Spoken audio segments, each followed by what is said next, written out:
तो सिंह लगन वाले जातकों के लिए अभी हम चर्चा कर रहे हैं। सिंह लगन के पहले ही भाव में अगर केतु स्थित हों, तो वास्तव में इस प्रकार के केतु का प्रभाव आपके लिए कैसा रहेगा? देखिए, यहाँ केतु सूर्य के घर में सिंह राशि में स्थित होंगे और नॉर्मली हम ये मानते हैं कि केतु अग्नि तत्व राशि में बहुत अच्छा परफॉर्मेंस देते हैं। लेकिन यहाँ आपको सूर्य की स्थिति को भी देखना पड़ेगा। साथ-साथ में केतु के साथ अन्य जो भी ग्रह यहाँ संबंध बना रहे हैं, उन पर भी आपको ध्यान देना है। केतु यहाँ बैठे हैं तो मेनली ये आपको आपसे डिटैच करने का काम करेंगे। इसलिए आपको खुद को पहचानना पड़ेगा, खुद की क्वालिटीज़ को जानना पड़ेगा। आपकी जो पर्सनैलिटी है, कहीं न कहीं आपको थोड़ा कॉन्फिडेंस में कमी लाएँगे। इसलिए आपको अपने आप को बहुत ज़्यादा कॉन्फिडेंस में रखना होगा और आप बहुत ज़्यादा नेगेटिव सोचेंगे कभी-कभी अपने जीवन के बारे में, या जो भी निर्णय आप लेंगे, चाहे आपके रिलेशनशिप से जुड़ा निर्णय है, चाहे आपका आर्थिक रूप से कोई निर्णय है, करियर को लेकर कोई निर्णय है, उन मामलों में बहुत ही ज़्यादा कन्फ्यूजन में आप रहेंगे।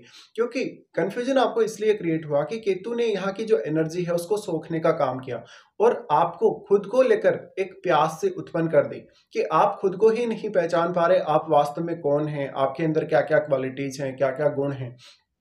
तो अब होगा क्या, इस प्रकार के जो जातक होंगे वो खुद को लेकर बहुत ज़्यादा कन्फ्यूजन में रहेंगे और खुद की क्वालिटीज़ का उनको आभास नहीं होगा।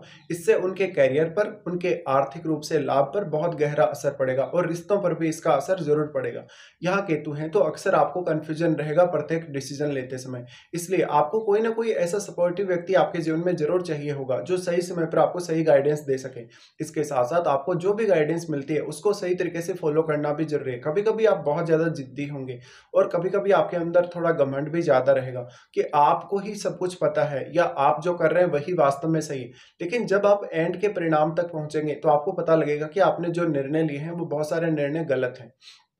इस प्रकार का केतु आध्यात्मिक या धार्मिक कार्यों में आपकी बहुत अच्छी रुचि दे सकता है, या अगर आपका केतु यहाँ बैठा है तो इस प्रकार के फील्ड से आपको वो बहुत ज़्यादा कहीं न कहीं लाभ प्रदान कर सकता है।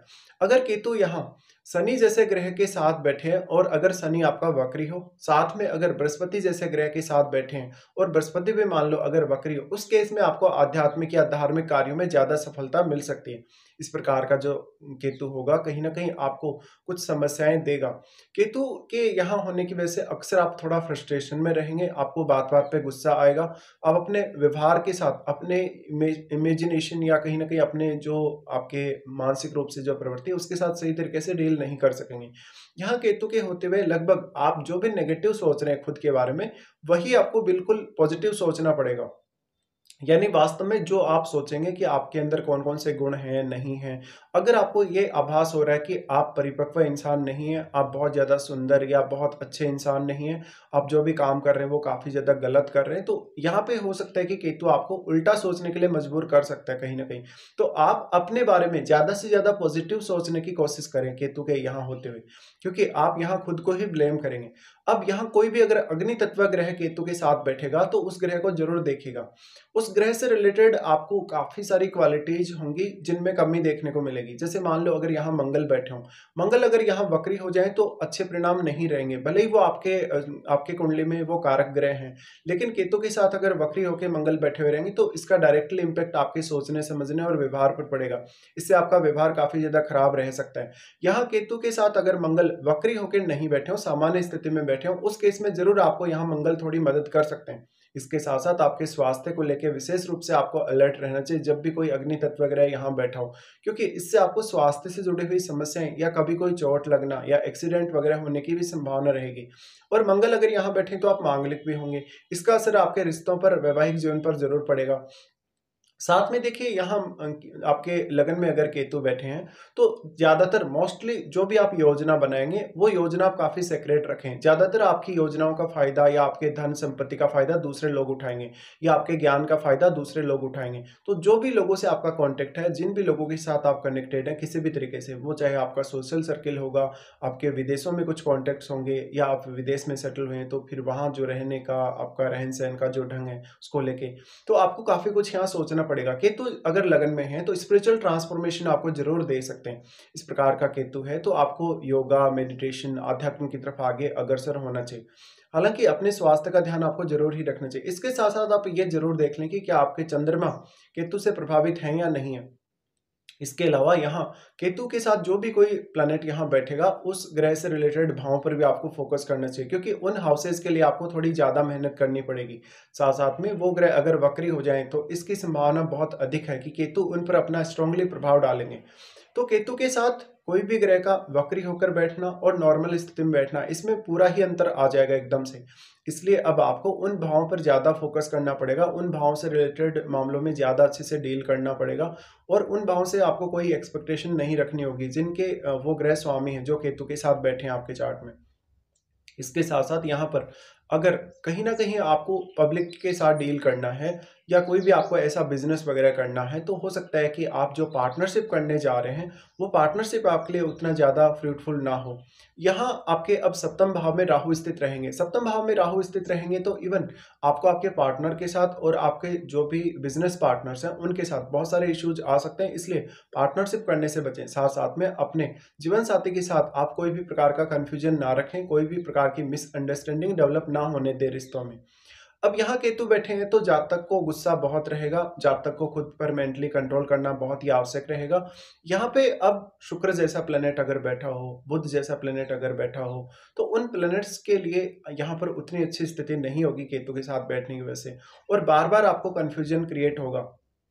इसके साथ ही देखिए यहाँ सिर्फ आपको मदद जो कर सकते हैं ग्रह, उनमें सबसे ज़्यादा बृहस्पति ही यहाँ केतु की मदद कर सकते हैं। अगर आपके बृहस्पति लगन में बैठे हैं तो बृहस्पति रेट्रोग्रेड होके यहाँ बैठे हुए नहीं होने चाहिए। अगर बृहस्पति यहाँ रेट्रोग्रेड होंगे उस केस में आपको ज्ञान तो बहुत ज़्यादा होगा, लेकिन आपका ज्ञान आपके खुद के ही काम नहीं आएगा। भले ही आप दूसरे लोगों को कितना भी सहायता कर देंगे, लेकिन वास्तव में आपको उतना ज़्यादा एप्रिसिएशन या मान-सम्मान नहीं मिलेगा। तो अब क्योंकि केतु लगन में बैठ गए हैं तो वो लगन को कमज़ोर करने का काम करेंगे और अगर सूर्य भी आपके मजबूत स्थिति में नहीं है या फिर लगन को किसी अच्छे ग्रह का सपोर्ट नहीं है, तो उस केस में आपकी जो क्वालिटीज़ हैं, आपके जो गुण हैं कहीं न कहीं उनका आभास आपको नहीं हो सकेगा। इससे आप अपनी क्वालिटीज़ को बेहतर तरीके से उपयोग में नहीं ला सकेंगे। इस प्रकार का केतु है तो मोस्टली आपका विदेश से कॉन्टैक्ट हो सकता है या आप बहुत ज़्यादा अकेलापन जीवन में कभी-कभी महसूस करेंगे। इस प्रकार की स्थिति में अक्सर आपको अकेले रहना बहुत पसंद होगा, कोई भी काम आप अकेले करने के बारे में ज़्यादा सोचेंगे। इसके साथ ही आपको अपनी मैरिड लाइफ को लेके विशेष सावधानी बरतनी चाहिए। अब देखिए यहाँ केतु बैठे हैं तो आप ये भी बोल सकते हैं कि क्योंकि केतु पर राहु का प्रभाव भी है, लेकिन राहु और केतु का जो प्रभाव है कहीं न कहीं आपस में एक-दूसरे पर ज़रूर है, बट राहु यहाँ केतु को इसलिए ज़्यादा प्रभावित नहीं कर सकते क्योंकि 180 डिग्री का इनके बीच में जो कोण है वो बना हुआ है और ये बिल्कुल फिक्स है। जितना मूवमेंट यहाँ राहु का होगा, उतना ही मूवमेंट यहाँ केतु का भी होगा।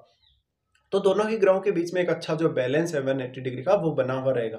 लेकिन आप ये ज़रूर बोल सकते हैं कि केतु के साथ जो बैठा हुआ ग्रह है या फिर स्वयं केतु भी, उन पर जो राहु के साथ बैठे हुए ग्रह हैं उनका प्रभाव बहुत ज़्यादा रह सकता है क्योंकि वो ग्रह राहु से बहुत ज़्यादा एम्प्लीफाइड भी रहेंगे। साथ-साथ में यहाँ पर जो केतु के साथ बैठा हुआ ग्रह है उसका संबंध देखिएगा राहु के साथ बैठे हुए ग्रह के साथ उसका संबंध फ्रेंडली है या नहीं है। साथ में अगर राहु के साथ बैठा हुआ ग्रह अगर यहाँ दृष्टि डाल रहा है तो क्या वास्तव में सूर्य के साथ उसके किस प्रकार के संबंध हैं। तो अब आपको स्वयं को जानने की बहुत ज़्यादा ज़रूरत है, स्वयं की क्वालिटीज़ को पहचानने की बहुत ज़्यादा ज़रूरत है। और अगर आप बहुत ज़्यादा ज़िद्दी होंगे, बहुत ही ज़्यादा स्ट्रिक्ट बिहेवियर रखेंगे लोगों के साथ, तो आपको काफ़ी नुकसान होगा। इसके साथ-साथ आपको केतु के साथ बैठे हुए ग्रह को ज़रूर देख लेना चाहिए, क्या वो वास्तव में वक्री है, क्या वो वास्तव में नॉर्मल स्थिति में है, उस हिसाब से आपको उस ग्रह पर विचार करना होगा। और यहाँ पर शुभ ग्रह अगर बैठा हुआ होगा, उसके रिज़ल्ट उतने अच्छे होंगे ही नहीं। इसके साथ-साथ आपको केतु की महादशा है या नहीं और अगर इस जीवन काल में आपको केतु की महादशा है, तो वो कौन से एज पीरियड में है, ये सब आपको चेक कर लेना चाहिए।